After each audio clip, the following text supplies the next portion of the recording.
बदलते परिवेश में देखने को मिल रहा है कि युवा अब कानों में लीड लगाकर दौड़ लगाते हैं। कई बार डीजे की तेज़ आवाज़ पर नाचना पसंद करते हैं। इतना ही नहीं, वह कई प्रकार की ऐसी गतिविधियां करने लगे हैं जो उनके कानों के लिए काफ़ी हानिकारक हो गई है।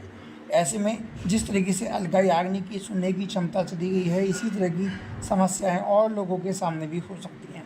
हमारे साथ नाक कान गला एक्सपर्ट हैं, हमसे ही जानना चाहेंगे किस तरह से सावधानी रखें जिससे कि किसी भी व्यक्ति की सुनने की क्षमता ना जाए। डॉक्टर साहब, देख रहे हैं अलका याग्निक को जब से कानों से सुनने की क्षमता गई है, देश भर में ये चर्चा का विषय बना। अगर हम मेरठ की बात करें, क्या कुछ इस तरह के पेशेंट आप भी देख रहे हैं? ये जो हमारी प्रॉब्लम है श्रवण शक्ति कम होने की, ये आजकल बहुत ज़्यादा बढ़ गई है। ये जो तकलीफ़ है, ये जो बीमारी है, आजकल बहुत ज़्यादा बढ़ गई है। आमतौर पे ये बीमारी कोई नई नहीं है, लेकिन आजकल इसको देखने में ज़्यादा आ रहा है।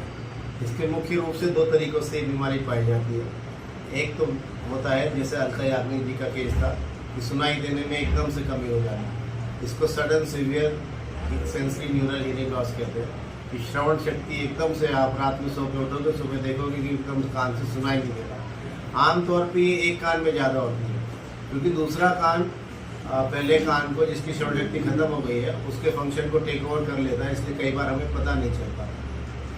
तो अब इसका जो बहुत महत्वपूर्ण कारण उभर के सामने आ रहा है, ये युवा पीढ़ी के अंदर जो ईयर प्लग्स और ईयरबड्स लगाने की एक होड़ लग गई है और उस पर गाने सुनना और म्यूज़िक सुनना, वो भी एक बहुत ज़्यादा कारण बन जाता है सुनाई कम देने का। आजकल 20 साल 18 साल 25 साल तक के बच्चे जो है, जो कि म्यूज़िक सुनते हैं बहुत ज़्यादा, पढ़ाई करते टाइम भी म्यूज़िक सुनते हैं, उनके अंदर बहुत ज़्यादा श्रवण शक्ति की कमी देखने में मिल रही है। डॉक्टर साहब, देखिए जाए आजकल डीजे में भी धमक होती है, एक कई तरह की बेस होती है, क्या वो भी नुकसानदायक हैं? डीजे का तो भाई साहब अभी 3-4 दिन पहले ही एनजीटी ने बोला है कि इसको बैन लगा दिया जाए। जैसे हम किसी भी चीज़ का मापदंड होता है भाई साहब, जैसे एक पानी का मापदंड होता है लीटर में, पेट्रोल का लीटर में होता है, आटे का गेहूं का किलो में होता है, केजी में होता है। इसी तरीके से जो साउंड होती है, साउंड का मापदंड डेसिबल में होता है। जो हमारा आप अभी बात कर रहे हैं, ये 40 और 50 डेसिबल की आवाज़ में बात कर रहे हैं। यही आवाज़ अगर 70-75 डेसिबल से ऊपर हो जाए तो फिर हमारे कान की सुनने की क्षमता को कमी आने लगती है।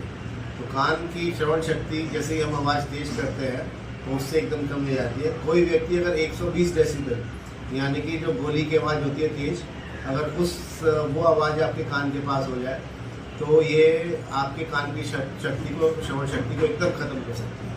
किस तरीके से, क्या इसके विशेष लक्षण हैं जिससे पहचाना जाए? ये भाई साहब आमतौर पे देखने में आया है, जैसे कभी पटाखे वटाखे फटते हैं तो किसी कान के पास पटाखा फट जाए तो उससे दो तरीक़ों से नुकसान हो सकता है। एक तो कान की नस बैठ सकती है या फिर कान का पर्दा भी बैठ सकता है। इसी तरीके से डीजे की आवाज़, शादी ब्याह के अंदर हम तेज ध्वनि की आवाज़ जो सुनते हैं, उससे भी एकदम धमक लगने से कान की श्रवण शक्ति खत्म हो सकती है। लोकलिटी मेरठ से विशाल पटनागर।